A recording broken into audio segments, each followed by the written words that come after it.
Hola chicos, espero se encuentren muy bien.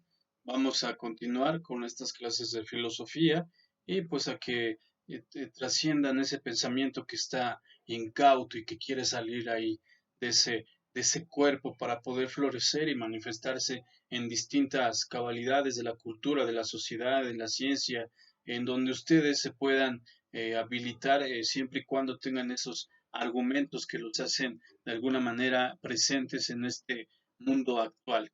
Y vamos a hablar de Hannah Arendt en la banalización del mal, que esta cuestión de la idea del mal, pues ya la hemos visto desde un inicio y pues no está de más comentarla y si no la recuerdan, pues vamos a verla no tan hondamente, pero sí de alguna manera concreta.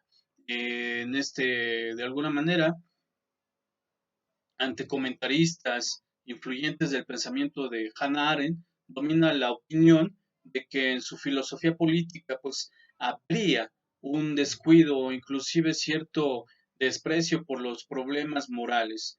En realidad Arendt no desatendía estos temas, sino más bien los distinguía analíticamente de las cuestiones políticas con el fin de evitar de alguna manera, toda fundamentación de la política en lo subjetivo. Eso de lo subjetivo, pues ustedes ya lo saben, manipular que viene de esta cuestión del conocimiento universal y uno se lo apropia. Y poder ubicar, de alguna manera, ubicarla en el espacio entre los actores. La diferencia entre la moral y la política no supone una desvinculación en su obra. De hecho, estaba plenamente consciente de su conexión, lo cual debía abordarse mediante el estudio del juicio en el contexto del problema de la teoría y de la práctica, y más específicamente en el de una teoría de la ética. Al ocuparnos de la banalidad del mal, podemos darnos cuenta de la importancia de la pensadora, de alguna manera judío-alemana, concedía la moral en su filosofía política. En este sentido, primero, de alguna manera se introduce la caracterización de la personalidad de Henman, como Arendt la observó durante su juicio en Jerusalén para explicar cómo surgió y qué entendía la filosofía por esta fórmula. Después, de alguna manera, pues de alguna manera se implicó esta cuestión de las condiciones sociológicas generadas por esta banalidad.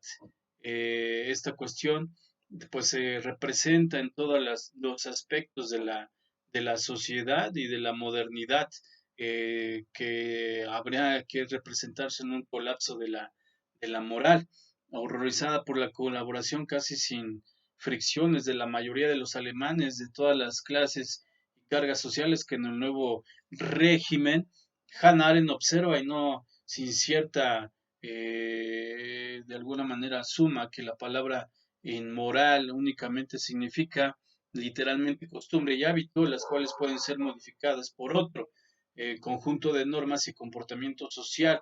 Esto ustedes lo pueden relacionar con una banalidad del mal o a ver, disciérnalo, inténtalo pensar.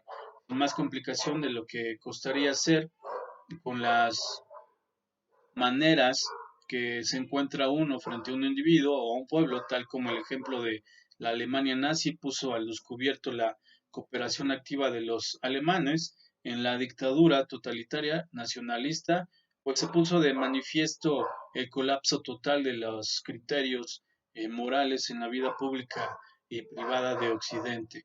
Resultó a su voz de una larga y complicada un largo proceso de ruptura con la tradición, la religión y la autoridad, de esta cuestión de la moralidad, cómo afecta en la sociedad y sobre todo en la colaboración política. Tal colaboración implica un colapso moral porque personas honestas, comunes y corrientes que no estaban convencidas de ni siquiera simpatizar con la ideología y una cuestión nacionalista se adaptaron a los valores y normas de los nazis sin mayor esfuerzo, que se continuaba en una cuestión totalmente intelectual y sin mayor dolor por dejar a un lado sus antiguas convicciones y creencias morales, ¿no? ¿Cómo es que se lleva esta cuestión moral o cómo trasciende?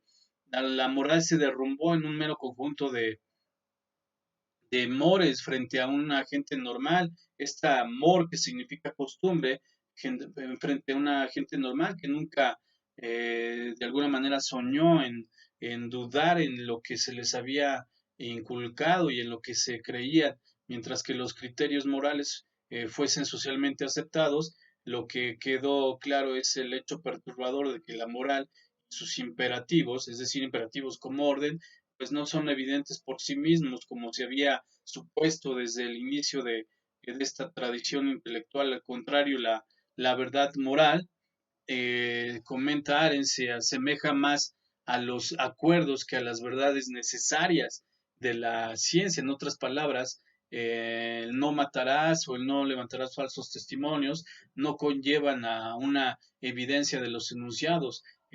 Por ejemplo, matemáticos como 2 más 2 4, o de las verdades fácticas como que el autor de la Divina Comedia pues es Dante. Esta información pues de alguna manera se puede tergiversar por diferentes cuestiones o creencias de cada sociedad.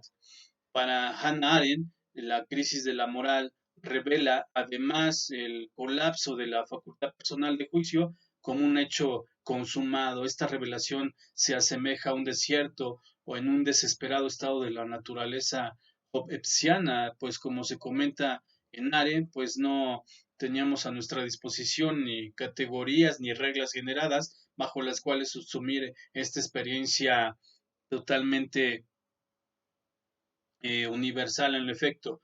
Cómo ser capaces de comprender nuestra experiencia a la luz de una realidad radicalmente nueva y por tanto democratizada y históricamente como lo era el totalitarismo.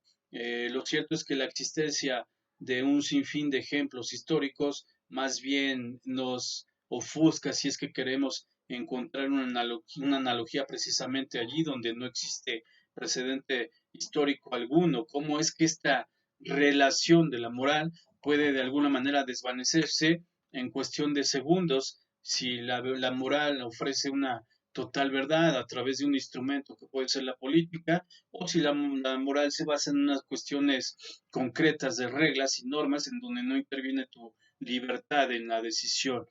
Resultado de pues experiencias sedimentadas, ya olvidadas, descansa necesariamente en su coherencia lógica y no en si tales categorías y fórmulas son justamente adecuadas para los sucesos históricos reales. En este sentido, no estamos preparados para una tormenta de novedades con la que el totalitarismo nos confrontó. Así pues, ¿qué sucede con la facultad humana, el juicio, cuando topa con acontecimientos que en cierto modo no están contenidos en la regla general, ni siquiera como excepción a esta regla? ¿De alguna manera ustedes creen que el pensar, el discernir en estas cualidades de la moral, el bien y el mal, van a ser sucedidos en cualquier individuo?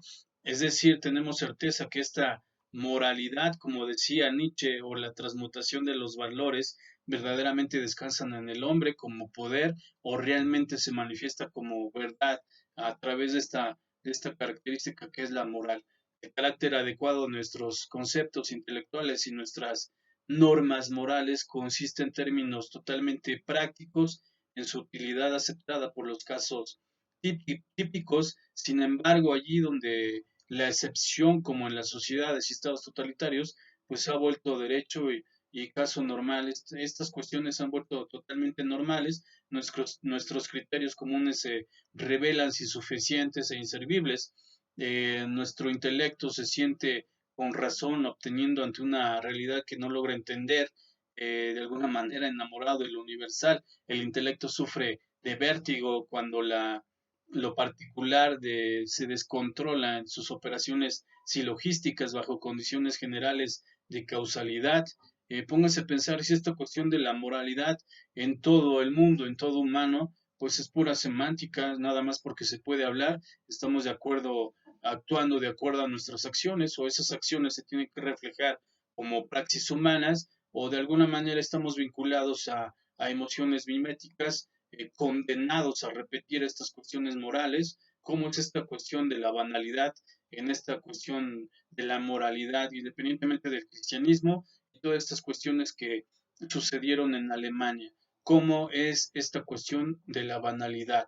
¿Cuál es el ejercicio que conlleva a restaurar esta conveniencia entre la verdad, la moral, el intelecto. ¿Cómo sucedería? La actividad que me van a realizar y que me van a investigar, ¿cómo sería de alguna manera salir de ese caso típico de la moralidad? ¿Cómo salimos de ese caso típico de la moralidad? Muchas gracias.